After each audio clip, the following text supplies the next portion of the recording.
Sveiki, mani mīļie klausītāji, mani mīļie skatītāji. Man sauc Kristīna, un šodien es jums likšu taro kāršu salikumu par laikuma posmu no 21. līdz 28. Ko mums tātad vēlas veistīt kārtas, augstākie spēki, varbūt kas jāņem vērā vai kādas valdīs enerģijas, ja? Paņemam to, kas mums katram ir nepieciešams, un tas, kas ir tas kopsaucējs.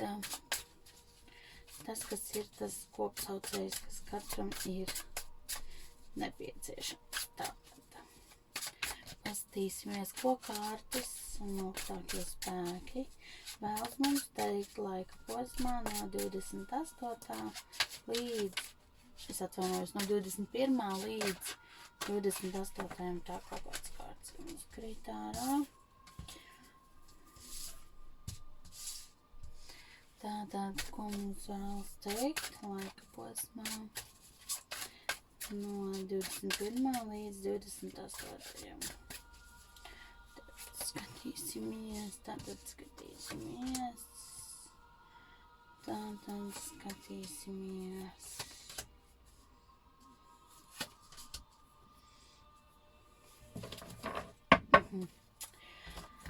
Tātad šonedēļ jau ir mazliet vieglākas enerģijas, neteiksim, ka pilnībā vieglākas, bet jau šonedēļ jau ir vieglākas, jau kaut kā mēs laikam mazliet esam atlaiduši to, kas bija pirms tam, bet tāpatās mēs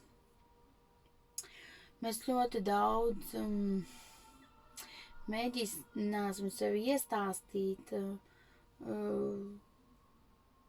ka labāk ir neredzēt, nedzirdēt, nemanīt, kas mums notiek riņķī, jo ir iestājies tāds pagurums, ļoti liels pagurums, nogurums, un mums liksies, kad vieglāk ir mēģināt neredzēt un nedzirdēt, teiksim, jo tā mums liksies, ka mums ir vieglāk. Tātad nākamnedēļ, šonedēļ ir arī tātad jāpadomā par to, par darbībām, kādas mēs paši veicam, un arī, tādā ziņā, arī emociju ziņā, ne tikai darbībās, bet arī savstarpējās attiecībās un viss, vai mēs esam pilnībā godīgi, vai pret mums izturs pilnībā godīgi, ja, ir iespējams negodīgas rīcības, sautīgi nolūki, arī tajā skaitā tie var būt, ja, kad iespējams kāds vienkārši jūs izmantos, uzdosies pa labu draugu, bet beigās jūs attapsieties, kad šis draugs ir jums vai nu nelabvēlis, vai vienkārši iecirtīs dunci mugurā, tad, kad jūs to vismazāk gaidīsiet.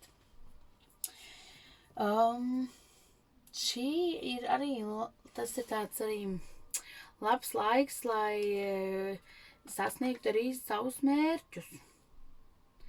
Jūs jau esat, piemēram, jums ir bijusi jau varbūt kāda ideja vai kaut kas, kaut ko, ko jūs vēlties realizēt, tātad, jā. Un tā ideja nebūtu nav slikta, viņa ir jau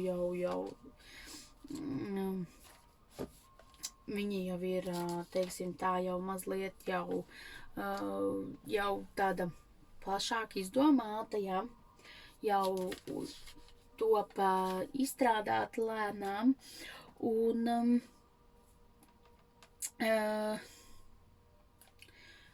teiksim tā ideja jau ir stabila, jūs esat jau pietiekami stabili to ideju izveidojis, un jūs noteikti droši varat spērt soli uz priekšu, jo šī ideja var nest arī ienākumus, tātad, ja, jo mēs arī šodien būs daļa cilvēku, jā, arī, kas domās, kā nopelnīt vairāk, kā iegūt kaut kādus ienākumus, varbūt tie, kas nemaz nestrādā, jā, bet tā tad būs arī tāda ideju nedēļa, kad cilvēkiem radīsies idejas, kā nopelnīt vairāk, un arī ar to izdotos nopelnīt vairāk.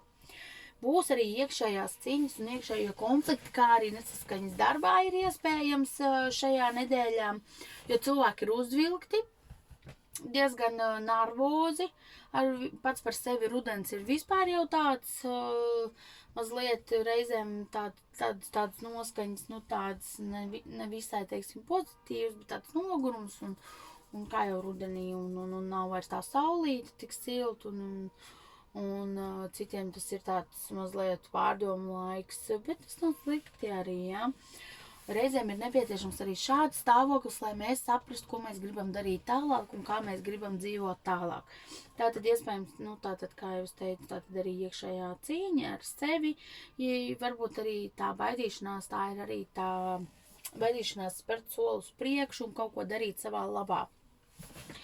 Arī tad, teiksim tā, tad man gribas teikt tie cilvēki, kas nākamnedēļ šaubās vai nu sevišķi saistībā ar darbu, ar kaut kādu darbību un viss nešaubāties. Tas, ko jūs jūtat iekšēji, tas ir tieši tas, kas būs pareizais jums.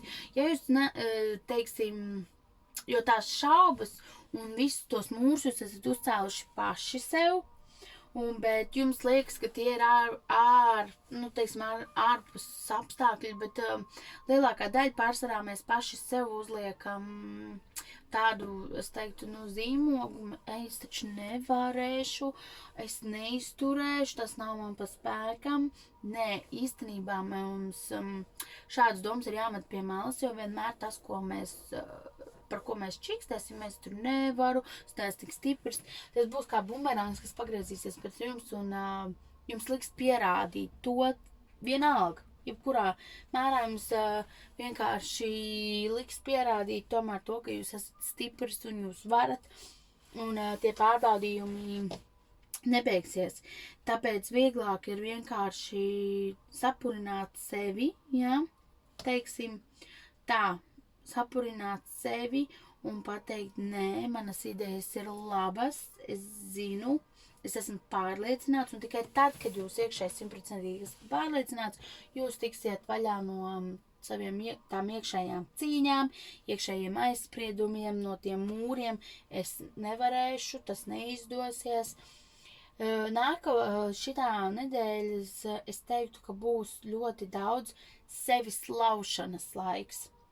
Pārlaust sevi, savu domāšanu un ģenerēt savas idejas, jo es arī eņģeļu kāršu izlikumā, kad liku, tur arī parādījās par to, ka jāvizualizē ir savas idejas, ja? Šis ir labs laiks, lai to darītu, un arī šeit parādās, ka tās idejas, viņas ir, un viņas nav sliktas, viņas būtībā ļoti labas, jo cilvēki domās, kā nopelnīt. Ļoti aktīvi domās, kā nopelnīt, kā iegūt līdzekļus, un tiem, kam ir tās idejas un tā nepārliecība un tā cīņa vai vajag, tad šis ir tas laiks, varbūt, ka tomēr ir jāsaņemās un jāspēr tas solis uz priekšu, jo nekur nav teikts, ka tas neizdosies. Un ticiet sev un saviem spēkiem un ejiet uz priekšu un darat.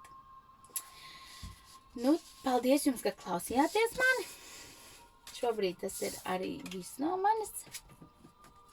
Plānoju par to, ka tuvākā laikā es domāju arī kaut ko vēl, ko es varētu, teiksim, papildus likt un viss manos plānos ir tātad arī turpmāk kaut paplašināt, ja, savus salikumus un, ja, protams, jūs vēlaties individuālā salikumu, rakstat man uz inboxu fortuna@inbox.lv vēstuli, vai arī rakstat manā lapā Fortuna man vēstulīti par to, par ko jūs gribat zināt, varbūt sev kaut kādu individuālo horoskopu vai individuālo salikumu, vai varbūt ir kāds jautājums, uz kuru vēlaties kādu atbildi.